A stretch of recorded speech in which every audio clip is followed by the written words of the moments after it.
Prosecution resting its case against former Brooklyn Center police officer Kimberly Potter. Potter charged with 2 counts of manslaughter for the April traffic stop shooting death of Daunte Wright. Paul Bloom leading our coverage of Potter's trial. And Paul, today the jury hearing from the former Brooklyn Center police chief who publicly released the body camera footage of this incident. And Randy, not only did he release the body camera footage, you may remember Tim Gannon refused to immediately fire Kim Potter without giving her due process and conducting a thorough internal department investigation. So he resigned, as did Potter. Well, today Gannon was called as a defense witness, telling this jury that in his opinion, Potter's actions during the traffic stop were justified. She just made a mistake in pulling the wrong weapon. Ms. Potter, do you still want to testify, or have you changed your mind? Yes, Your Honor, I'll testify. Okay.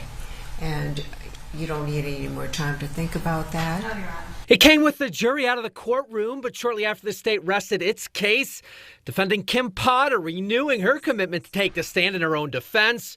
We expect her testimony Friday. What kind of a police officer was she, based on how she worked with you?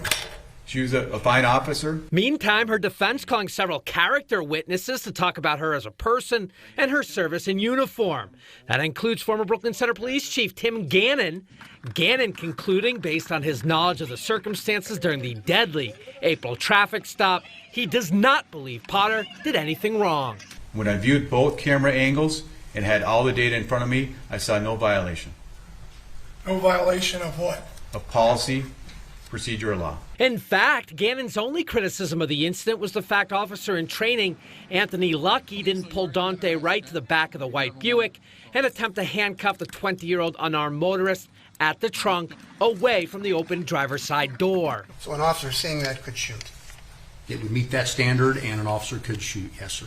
And while defense expert Steve Iams found the use of deadly force justified, prosecutors continued their argument that Potter was reckless and culpably negligent. Here we have a 26-year veteran of the police department who was trained every year in how to handle her firearm and had to qualify every year to handle her firearm, carried it when she was on duty, and yet did not know she had her gun in her hand when she shot Mr. Wright. So court in recess now until tomorrow morning, when we fully expect Kim Potter to take the stand. It will certainly be something to watch after more than a week of witnesses.